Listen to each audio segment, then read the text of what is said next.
বাঁচলে একসাথে বাঁচবো, মরলে একসাথে মরবো। যদি জেলে যাওয়া লাগে একসাথে যাব, যে ফাঁসির কাষ্ঠে ঝোলা লাগে একসাথে ঝুলবো, যে শাহাদতে সুধাপান করতে হয় একসাথে সুধাপান করব। কিন্তু আল্লাহর রসুলের ওয়ারিসদেরকে মুসিবতে ঠেলে দিয়ে সুখের জীবনে পড়ে থাকবো না। নবীর ওয়ারিসদের সঙ্গে কিছুতেই গাদ্দারি আমরা করব না। খেলাফত প্রতিষ্ঠার জন্য সকলে কাজ করতে রাজি আছেন তো ইনশাআল্লাহ? এই খেলাফত ছাড়া কোনো বিকল্প নাই, কোনো বিকল্প নাই। আরে আমার ব্যক্তি কি ভাবছে, আমার দল কি বলছে, এটা মুখ্য না। আল্লাহর জমিন, আল্লাহর দিন জিন্দা আছে কিনা এটা মুখ্য। পৃথিবীর বুকে আল্লাহর দিন যদি মুর্দা হয়ে থাকে আর আমার ব্যক্তি জীবন জিন্দা, আমার দল জিন্দা, আমার চাকরি জিন্দা, আমার ব্যবসা জিন্দা, কিয়ামতের দিন কোন মুখ নিয়ে হাজির হব আল্লাহর সামনে? তা আমি এক নম্বর কাজ আপনাদেরকে দিয়ে যাচ্ছি, এই খেলাফতের আলোচনা সবার মধ্যে ব্যাপক করে দিতে হবে। পৃথিবীর বুকে সবাই কখনো সংগঠন করে না বা সবাই এক সংগঠনে আসবে, এটা জরুরিও না। কিন্তু খেলাফতের ব্যাপারে অন্তরে কোনো চুলকানি রাখতে পারবে না। যেমন ধরেন আমরা আজমত সাহাবা সংগঠন করেছি, পৃথিবীতে যারাই সাহাবি প্রেমিক সবাই সংগঠনে আসতে হবে, না হলে সে আর সাহাবি প্রেমিক থাকবে না। এই ফতোয়া আমরা দেই নাই, কোনোদিন দিব না, আর দিলে পাবনায় সিট বুকিং দেওয়া ছাড়া কোনো উপায়ও থাকবে না। তাহলে সংগঠন ভিন্ন আর আকীদার বিষয় ভিন্ন। আরে ভাই, তুমি যদি আওয়ামী লীগও করো খেলাফতকে ভালোবাসতে হবে, তুমি যদি বিএনপিও করো খেলাফতকে ভালোবাসতে হবে। তুমি যেই দলই করো, যদি বলো না আমি খেলাফতকে ভালোবাসি না, সেকুলারিজমকে ভালোবাসি, গণতন্ত্রকে ভালোবাসি, আমি ইসলাম বিরোধী অবস্থানকে ভালোবাসি, আল্লাহর কসম তোমার নাম মুরতাদের খাতায় উঠবে, বেঈমানের খাতায় উঠবে। তাহলে খেলাফতের লক্ষ্যে সবার কাজ করা লাগবে না কি লাগবে না? তো এখানে যারা আছেন, যারা প্রত্যেক এলাকায় গিয়ে খেলাফতের কথাকে ছড়িয়ে দিবেন, আল্লাহ নবী যদি জমিন আল্লাহর খলিফা হতে পারেন, আবু বকর, ওমর, ওসমান, আলী যদি আল্লাহর রসুলের খলিফা হতে পারেন, সাইয়্যিদুনা হুসাইন রাদিয়াল্লাহু আনহু যদি খেলাফতকে সহি মানহাজে প্রতিষ্ঠিত করার জন্য ইয়াজিদের বিরুদ্ধে ময়দানে নেমে নিজের বুকের তাজা রক্তই ঢেলে দিতে পারেন, তার জামানায় খেলাফত ছিল তো যোগ্যের হাত থেকে অযোগ্যের হাতে চলে গিয়েছিল, এজন্য জান কোরবান করে দিয়েছেন। অথচ আমাদের জামানায় খেলাফত নাই, অস্তিত্বই নাই, এমনকি শব্দটাকে নিষিদ্ধ করে দেওয়া হয়েছে। আমার আপনার তাহলে কি পরিমাণ রক্ত ঝরানোর প্রয়োজন দেখা দিয়েছে? ইসলাম জিন্দা হতা হয় হর কারবালা কে বাদ। আর মাথায় রাখবেন, সবাই মিলে করলে সোজা, একজন দুইজন মিলে করলে বড় জটিল। মনে করেন আমাদের হুজুররা যেই কথাগুলো বলার কারণে জেল খাটলো, কথাগুলো কি শুধু ওনাদের নিজেদের কথা না আমাদের সবার কথা? কথাগুলো কিন্তু আমাদের সবার, যার কারণে তারা যখন বলতো আমরা ঠিক ঠিক বলে তাদের সঙ্গে সমর্থন জাহের করতাম, এমনকি তাদের সঙ্গে আমরা প্রয়োজনে মিছিলে শরিক হতাম, হাতে হাত রেখে বায়াত গ্রহণ করতাম। কিন্তু পরবর্তীতে তাদেরকে টার্গেট করা হলো কেন? আমারে আপনারে না ধরে এই গুনে গুনে তাদেরকে টার্গেট করা হলো কেন? আমার কাছে একমাত্র কারণ হলো কথাগুলো বলতে আমরা শুধু তাদেরকেই ঠেলে দিয়েছি, আমরা প্রত্যেকে বলি নাই। যদি প্রত্যেকে মিলে বলতাম, প্রত্যেককে ধরে ধরে কারাগারে দেওয়ার সাধ্য বাংলাদেশের কোনো সরকারের কোনো ব্যক্তির নাই। কারাগারে কত জায়গা আছে, কয়জনটা দিবে? বাংলাদেশে ধরেন যত হুজুর আছে, যত ছাত্র আছে, আর আমাদেরকে যারা মহব্বত করেন এমন যত মানুষ আছেন, যেই মেহনতের হন, যেই সার্কেলের হন, যেই দলের হন, সংখ্যাটা একেবারে কম না, বরং আমরাই বেশি। নাস্তিক তো খুঁজলে পাওয়াই যাবে না, নাস্তিক তো 1 লাখও নাই বাংলাদেশে, কিন্তু দেশটারে গরম করে রাখে। বরবাদে গুলিস্তাকে লিয়ে খেউল্লো কাফি হয়। আর আমরা 10-12 কোটি মিলেও গরম করতে পারি না, কারণ প্রত্যেকেই ভাবি ইয়া নফসি ইয়া নফসি ইয়া নফসি, নিজে বাঁচলে হলো বাপের নাম। কিন্তু সবাই মিলে যদি বলতে শুরু করতাম, তাহলে কারে ধরতো, কারে মারতো, প্রত্যেকের বিরুদ্ধে অবস্থান নেওয়ার হিম্মত কখনো কোনো সরকারের নাই। তাহলে এখন থেকে কি শুধু হুজুররা বলবে আমরা চুপচাপ শুনবো? আরে শুধু হুজুররা বলবে আমরা চুপচাপ শুনবো না? হুজুররাও বলবে, আমরাও বলবো, একসঙ্গে সবাই মিলে যখন গর্জে উঠবো, বাঁচলে একসাথে বাঁচবো, মরলে একসাথে মরবো, যদি জেলে যাওয়া লাগে একসাথে যাব, যে ফাঁসির কাষ্ঠে ঝোলা লাগে একসাথে ঝুলবো, যে শাহাদতে সুধাপান করতে হয় একসাথে সুধাপান করব। কিন্তু আল্লাহর রসুলের ওয়ারিসদেরকে মুসিবতে ঠেলে দিয়ে সুখের জীবনে পড়ে থাকবো না। নবীর ওয়ারিসদের সঙ্গে কিছুতেই গাদ্দারি আমরা করব না। 1 নম্বর অনুরোধ মনে থাকবে তো ইনশাআল্লাহ? যে খেলাফতের দাওয়াতকে ছড়িয়ে দিতে হবে। শাইখুল হাদিস রাহিমাহুল্লাহ এবং হাফেজ জি হুজুর রাহিমাহুল্লাহর এই আমানতকে প্রত্যেকের নিজেদের কাঁধে তুলে নিতে হবে। 2 নম্বর দাওয়াত, আমার 2 নম্বর দাওয়াত এবং যেই কাজটা আমি আপনাদেরকে দিতে চাচ্ছি সেটা হলো, শুধু আবেগ ছড়ালেই হবে না, জ্ঞানও ছড়াতে হবে। আবেগ সাময়িক, জ্ঞান স্থায়ী। মাথায় রাখবেন, আবেগ সাময়িক, জ্ঞান স্থায়ী। দেখবেন আবেগী মানুষরা গোমরা হয়, এর নজির বহুত আছে। এলেমওয়ালা মানুষরা গোমরা হয়, এর নজির বহুত কম আছে। কেন? এলেমই এমন এক স্থিরতা যেটা মানুষকে স্থির করে রাখে। বহুত দরবার বুঝেন তো, শরীয়তপুরের লোক, মাদারীপুরের লোকদের তো আর আমার চিনাতে হবে না। বহুত দরবার এমন একসময় ভালো ছিল, তাওহীদ এবং সুন্নাত প্রচার করত। সময়ের ব্যবধানে শিরিক আর বেদাতের আখড়ায় পরিণত হয়েছে। কিন্তু এমন 10-20টা মাদ্রাসার নাম আমারে বলেন তো, যে মাদ্রাসাগুলো ভালো ছিল এখন শিরিক আর বেদাতের হট স্পটে পরিণত হয়েছে, বলতে পারবেন? কেন? দরবারে ফিতনা ঢুকলো, মাদ্রাসায় ঢুকলো না। কেন? এর বড় একটা কারণ শেখ সাইদ আহমদ পালনপুরি রাহমাতুল্লাহ আলাইহি ব্যাখ্যা করেছেন যে মাদ্রাসা হলো এলেমের মূল কেন্দ্র, আর যেখানে এলেম থাকে ফিতনা সেখানে 10 হাত দূরে থাকে। ফাকিহুন ওয়াহিদুন আশাদ্দু আলা শাইতান মিন আলফি আবিদ। একজন এলেমওয়ালা হাজার হাজার ইবাদতকারীর চাইতে শয়তানের উপরে বেশি ভারী থাকে। এটাকে কেন্দ্র করে আমার 2 নম্বর বার্তা, 2 নম্বর মেসেজ হলো, ভাই বুঝলাম খেলাফত ভালো জিনিস, বুঝলাম দুনিয়াতে 100 বছর ধরে খলিফা নাই, আমাদের খলিফা দরকার। খলিফা যদি আসে আল আকসাও স্বাধীন হবে। খলিফা যদি আসে রাম মন্দির ভেঙে আবারও বাবরি মসজিদ নির্মিত হবে। খলিফা যদি আসে উইঘুরের মুসলমানও নিরাপত্তা পাবে। আমাদের রোহিঙ্গা ভাই বোনরাও স্বাধীন আরাকানে ফিরে যেতে পারবে। সারা দুনিয়ার মুসলমানদের সব সমস্যা সমাধান ইনশাআল্লাহ হবে। লেকিন খেলাফতের রূপরেখা কি হবে? আমাদের একটা দুর্বলতা হলো আমরা আবেগ দিয়ে শেষ, কিন্তু খেলাফত রাষ্ট্র ব্যবস্থার রূপরেখা কেমন হয়? মনে করেন বাংলাদেশে খেলাফত কায়েম হলো, রাজনীতিটা কিভাবে চলবে, সংসদ কিভাবে চলবে, অর্থনীতি কিভাবে চলবে, ব্যাংকিং সেক্টর আরও যা কিছু আছে কিভাবে চলবে, পাবলিকের উন্নতি হবে নাকি অবনতি হবে? মাথায় রাখবেন, যতই ধর্মের কথা বলেন পাবলিক কিন্তু আগে খাবারের কথাই চিন্তা করে, আগে নিজের খাওয়া দাওয়া, ভালো থাকা, নিরাপত্তা ইত্যাদি।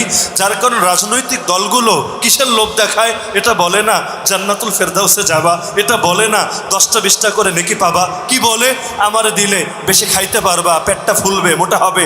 আমারে দিলে তাহলে দেশে অভাব দূর হবে। আমারে দিলে তাহলে বিদ্যুতের দাম ইত্যাদির দাম এগুলো কমবে। এই সুবিধা। সব খালি দুনিয়া না? আরে সব খালি দুনিয়া কিনা? দুনিয়া।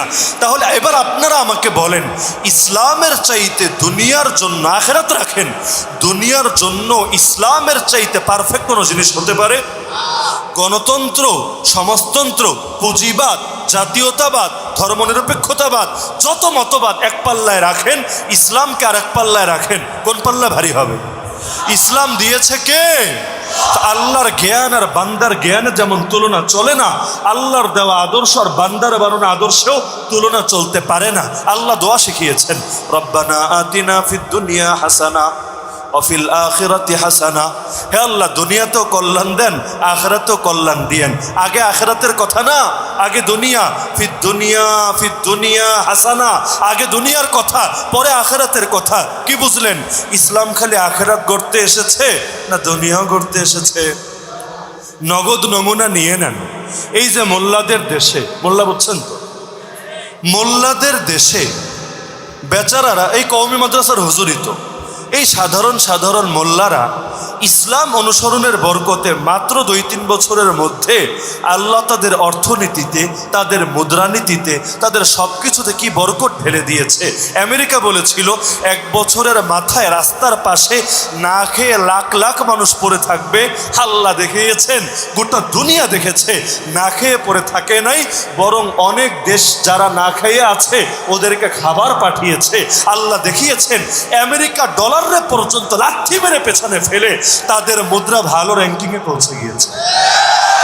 মাত্র তো শুরু, 5টা বছর যেতে দেন না, 10 বছর হতে দেন না, 15-20 বছর যাক না। আরে উন্নতি আর উন্নয়ন কাকে বলে? গোটা জমিন নতুন করে শিখবে।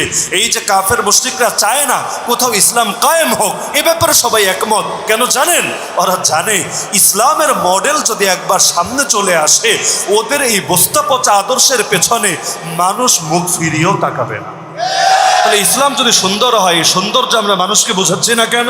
ভাই, তোমরা এখন এই পরিমাণ কর দিচ্ছ, ইসলামী খেলাফত কায়েম হলে কর কিন্তু মৌলিকভাবে তোমাদের থেকে নেওয়া হবে না। ইসলামের ফতোয়া কিন্তু এটাই, ইসলামী রাষ্ট্রে কর দেবে কাফেররা। কর দিবে কারা? বলবেন হুজুর আমরাও কি কাফের? আপনারা হয়তো ওদের চোখে কাফের, আর কি ওদের চোখে কাফের সেটা ভিন্ন আলাপ। ইসলামী রাষ্ট্রে মুসলমান কর দেয় না, জিজিয়া দেয়, খারাজ দেয় মৌলিকভাবে কারা? কাফেররা। কারণ কর দেওয়া একরকম লজ্জা, কর দেওয়া একরকম এটা নিজের ছোট হওয়ার আলামত। তো এখন করগুলো দেয় তারা। বলবেন তাহলে দেশ উন্নত হয় কিভাবে, দেশ চলে কিভাবে? আরে রিজিকের মালিক তো আল্লাহ। আল্লাহ তাহলে এমন বরকত ঢেলে দেন আসমান আর জমিন থেকে, তখন মুসলমানের থেকে নিয়ে নিয়ে চলা লাগে না, উল্টো সারা দুনিয়ার মুসলমানদের মধ্যে বিতরণ করতে পারে। আমরা তো ভুলে গিয়েছি আল্লাহ বরকতের মালিক। হ্যাঁ, ইসলামী রাষ্ট্রে একটা ক্ষেত্রে শুধু মুসলমানের থেকে কর নেওয়া যায়, রাষ্ট্র যদি এত বেশি অভাবে পড়ে যায় যে এখন চলতেই পারছে না, আর জরুরি একটা কাজ করা লাগবে, না হলে মহা মুসিবত দেখা দিয়েছে, তাহলে শুধুমাত্র বড় লোকদের থেকে, গরিবদের থেকে না। এখন তো নাপা প্যারাসিটামল কিনতে গেলেও কর দেওয়া লাগে। সারাদিন ভিক্ষা করে যদি দোকানে একটু খাবার খেতে যায় তারও কর দেওয়া লাগে। এমনকি মোবাইলে 100 টাকা ঢুকালেও 28 টাকা নাকি যায় হাওয়া হয়ে। তো টাকা তো শুধু বিল গেটসরা ঢুকায় তা না, মোবাইলে টাকা তো গরিব মানুষরাও ঢুকায়। তো গরিব মানুষ টাকা ঢুকাবে 100, কিন্তু সে ভোগ করতে পারবে 72, বাকি 28 টাকা হাওয়া চলে গিয়েছে অন্যের পকেটে। এটা ইসলাম কখনোই স্বীকার করে না। ইসলামে কর নেওয়া হয় বড়দের থেকে তাদের সামর্থ্য অনুসারে, তাও স্থায়ীভাবে না, বরঞ্চ যদি বিশাল মুসিবতে পড়ে ওই যতদিন মুসিবতটা না যায় শুধুমাত্র অতদিনের জন্য সাময়িকভাবে।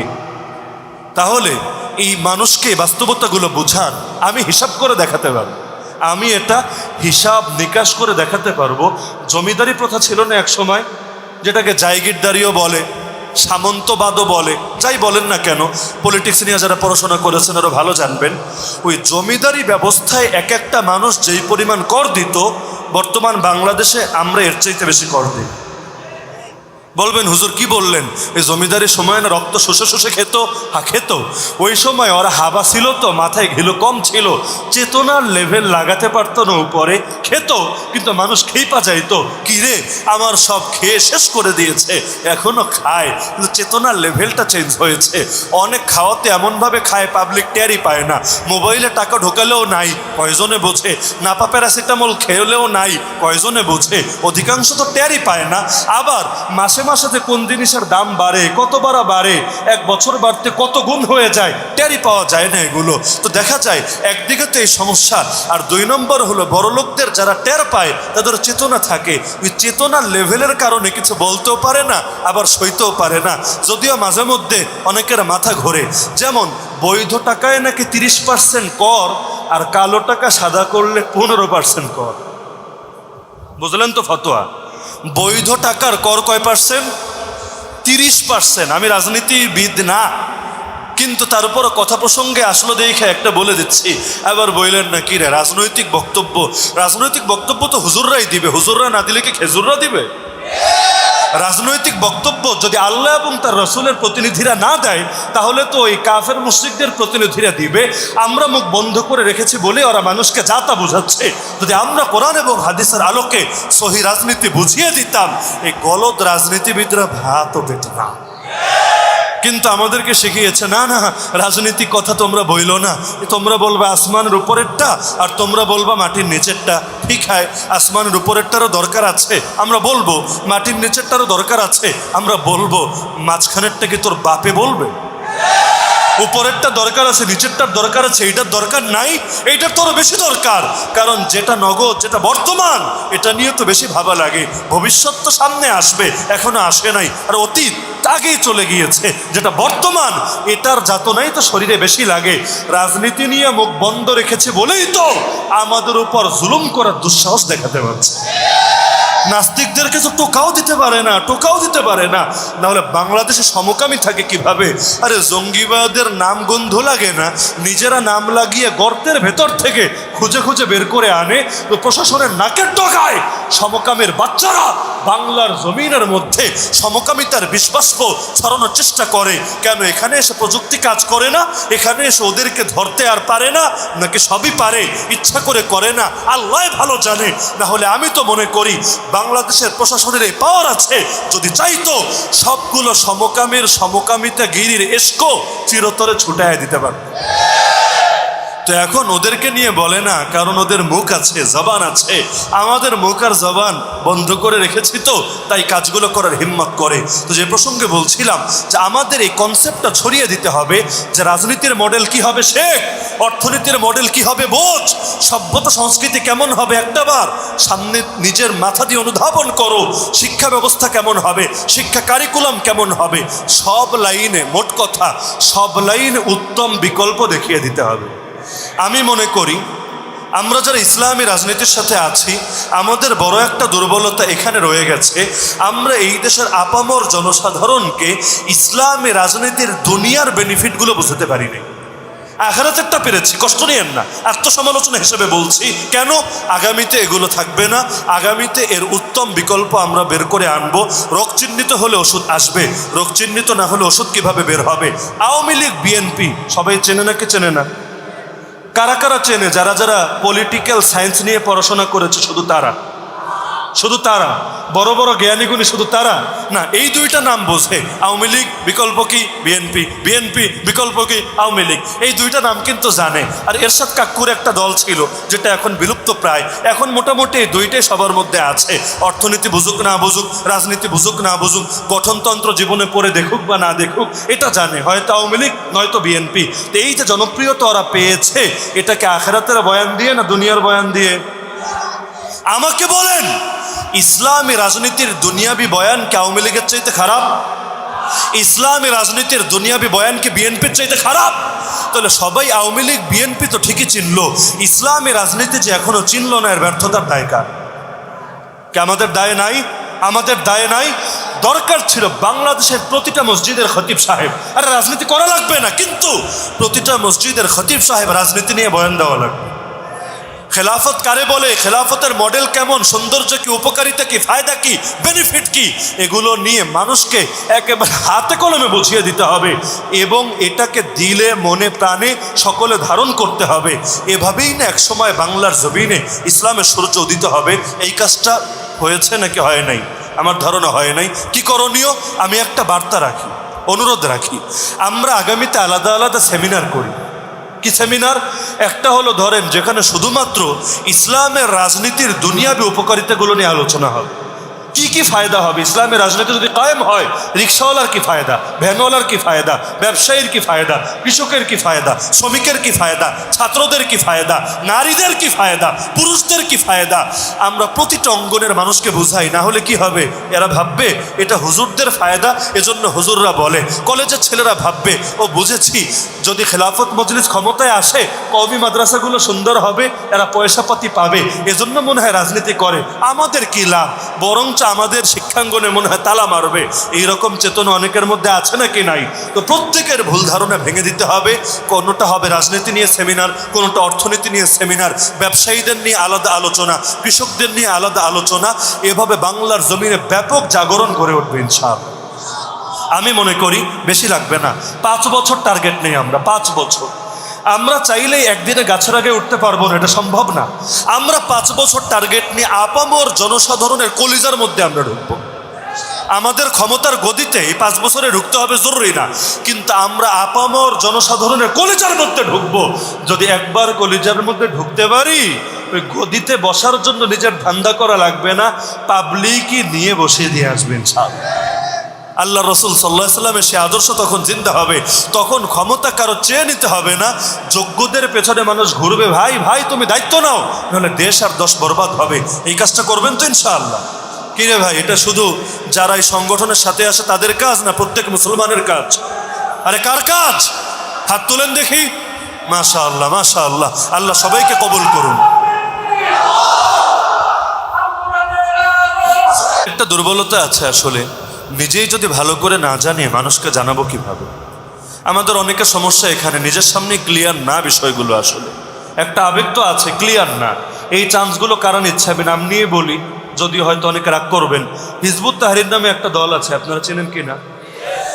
আমি তো বহু আগ থেকে এদের বইপত্র দেখেছি। তাদের শায়েখ, মূল যে প্রতিষ্ঠাতা তাকিউদ্দিন নাবহানী, তার রিসোর্সগুলো কি কি। বাংলাদেশে হকপন্থীদের বই হয়তো আমার সব পড়া নাই, কিন্তু বাতিলপন্থীদের বই সবারটা আমার পড়া আছে।